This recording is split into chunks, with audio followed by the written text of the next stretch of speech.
Hi everybody, it's Tuesday in St. Augustine, and what a crazy wild day this has been so far. This morning I had a virtual chat, well not chat really, virtual video with my grandchildren doing a surprise birthday cake for their mother. So I had the twins and their dad, and oh my gosh, it was crazy, but I think we got the job done. So it's quiet. Her birthday's tomorrow, and they're concealing this right now. Anyway, my second surprise or wonderful moment of the day was a 20-year-old dream that I've had and a wish, and it came true today. My daughter Nikki is a master yoga instructor, and believe me, I have been begging her for years, 20 years, to make a video. And then through all of this, I got to do a virtual class with her today. So that was special, special, special.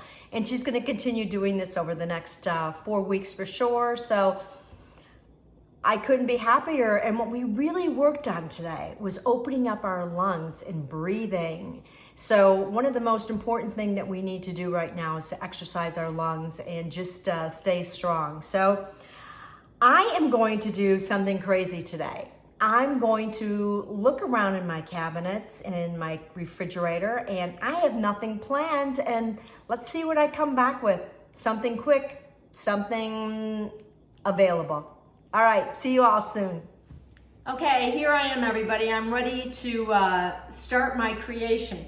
What do I have? I have a cake mix. I have some yogurt. I found some chunks of pineapples. I have some cinnamon, nutmeg, cloves, a couple of bananas that are dying for me to do something with them. I have some coconut in this container, 3 eggs, and some slivered almonds. Let's see what it comes out to be, and then I'm gonna have to come up with a name for it. Okay, here we go. See you soon. Okay, so here we go. Not saying there's no rhyme or reason, there is. Oh, you hear that? That's my oven telling me that my preheated oven is ready at 350 degrees. So here I am. I'm going to put in my cake batter is already in here, my cake mix. I'm putting in a cup of bananas. Now I'm thinking that that cup of bananas will satisfy my cup of water. I'm going to put in my 3 eggs that I've already beaten. Okay. And I'm going to put in my yogurt, which I'm using about 1/3 of a cup of yogurt. Maybe a little bit more than 1/3 of a cup. Okay. Let's see, for my seasonings, I've got a heaping teaspoon of cinnamon, a 1/4 of a teaspoon of nutmeg, and a 1/4 of a teaspoon of cloves. That's going in there. Oh, missed a little bit. Coconut, we're going to take 3 tablespoons of coconut, maybe 4. Let's see, 4 sounds good. And we're gonna wait on the next 2, I think, because we're gonna add, no, maybe we'll throw them in now. Everybody's going in the pool. All right, I have about 12 chunks of pineapple, and I have 3 tablespoons of almonds.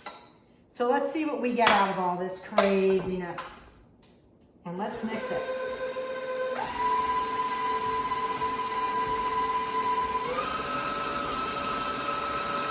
So while that's mixing, I'm going to take a few minutes and walk over here to my pans. Make sure that you do grease and flour your pans. You want to put a light dusting of flour on them. I'm going to pour this into 2 9-inch rounds.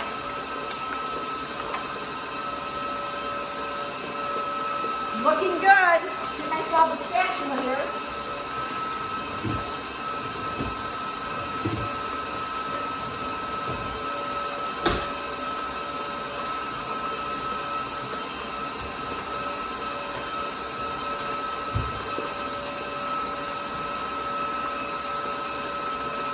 All right, so you don't want to overbeat it, but you also don't want to underbeat a cake. So you want to usually do it for about 2 minutes. The texture of it looks good. It looks like I've at least made up the difference in not putting water or oil, mind you, into my cake. So there's no water, there's no oil.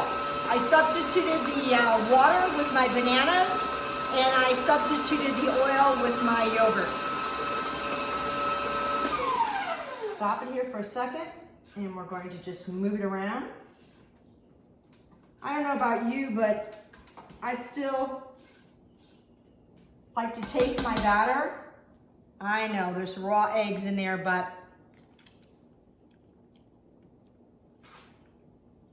wow, I can taste all the flavors. It's tasting pretty good. I'm gonna keep it on just for another minute. Okay, so you're gonna tell me, well, I don't have any pineapple, I don't have any bananas, I don't have this or I don't have that. What I want you to do is I want you to create something all on your own. Go to your cupboards, get something that might be like my bananas were getting too ripe in my house. Find something. I want you to cook it and I want you to send it to me. Link it to my page, link it to my Facebook messages. Send me a picture. I would love to see what your kitchen's doing. So right now, I'm gonna sign off for a minute and I'll be back. Okay, so I'm ready to proceed. My batter looks great. It's the right texture. And I tasted it again and I decided, you know what? Something is definitely missing. And I think it's the chocolate chips. So I know. What am I doing? Well, I'm taking care of some of my chocolate fix right now. And this time I'm just gonna fold these in like this, nice fold. And I will put them, separate this, hopefully equally, between my two pans. Not so much on the, in the view of the camera. And now I'm gonna take this one over here. I think I can finish it up now.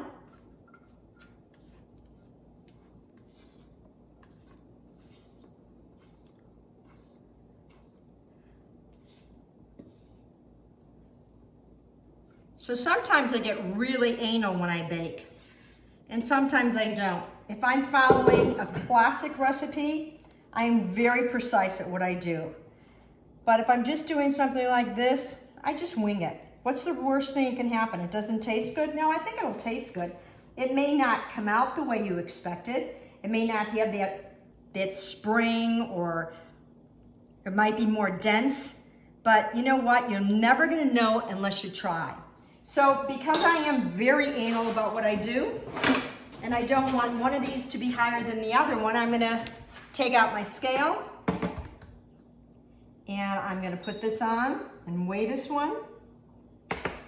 All right, we've got 32.6, and we've got 25.9, just as I thought. This one looked a little bit heavy. Okay, need a little bit more out. All right, 28.5. Let's see if we're close. 29, I'll go with that one. That sounds good enough to me. Let me scoop out a little bit more off the spatula, and we're ready to rock and roll. Gonna put this in the oven. Get it a little smoother here. It is a little bit thicker now, but that's because it's been waiting to go in the oven. Here it goes. 1 and 2. And we'll see you in a few. Hi, I'm back. And I took my cakes out of the oven I started testing in about 30 minutes. They weren't quite done. I waited till 35, still didn't look done. I mean, I even did the crazy, and I took a little piece of it out of the top of my cake. So, you know, I decided to go the 40 minutes, and I did get some coloration. So I know that it's cooked now. And I also have a hole in it, but I'll fill it up with my what I'm gonna put in the center of my cake. So now it's to remove them out of these pans, which is not too hard because remember, I had greased it and I floured it. And also these cans are kind of cool because I can get them out like that. There's one. second one out. Whew, they're very hot still.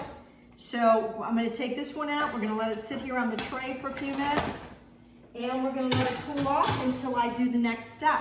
As you can already see, I've got some dulce de leche here, and we'll talk a little bit more about that later when I'm putting it in the middle of my cake, and also the rest of the coconut. So we'll see you soon. Okay, here we go. I'm going to take my dulce de leche and I'm gonna put this on my cake with my offset spatula. Now I know I mentioned this earlier about the dulce de leche.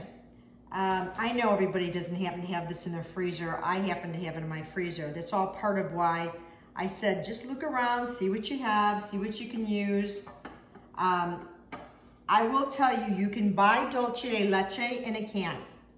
If you ever want to purchase it and make a cake or use it to fill between two shortbread cookies. But here's how you do it. If you don't want to buy it, you get a can of sweetened condensed milk. You take the label off of it, you put it in a pan, and you boil it up for about 2 hours. And when it's done, it has this unbelievable, rich, dark hue to it, and it tastes like the most incredible caramel. Have no idea what I'm gonna do with this cake when it's all finished, but I guess I can share it with one of my neighbors. All right, we have enough in here. But you know what? This isn't going back in the freezer, so we might as well make it as gooey as we can. Or maybe we'll put it on the top layer. Okay, we'll see about that. I am gonna put a little bit of the coconut in the middle. Extra coconut that we had. Just finish it off with that. Yum.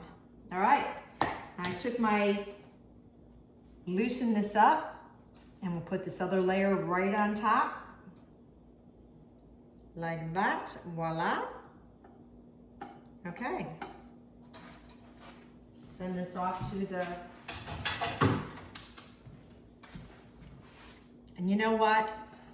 I really don't care about a frosting because we've got some serious richness going on in this cake. So let's just spread a little bit more of this on the top. There's not much here, but it's just enough. Just enough to give it a little bit more on the top. So I didn't go to the store for any ingredients. I used what I had. I had fun doing it and being creative. I have no idea what this is gonna taste like. I always sprinkle everything with a little bit of powdered sugar. And let me tell you something, this was my mom's powdered sugar container. And it's probably as old as I am, and I still love using it. Yes, I have a new one, but there's something about having something that belonged to my mom in my kitchen. I'd say just a few more flecks of coconut, and I think we got ourselves a nice treat. Okay, it's time for that slice. Yum. They're gonna make a long, thin one. Wow. Looks yummy.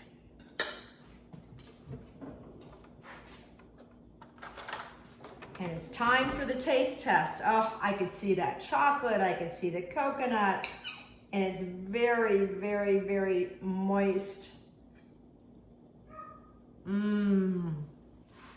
All right, that's good. It's still warm a little bit, so the chocolate's melting. It's yummy. Let me see your creations. Just put them right on to your comments after my video. That'd be awesome. Love to see them. You have a great day. From my home to your home. Stay healthy and happy. Ciao, ciao.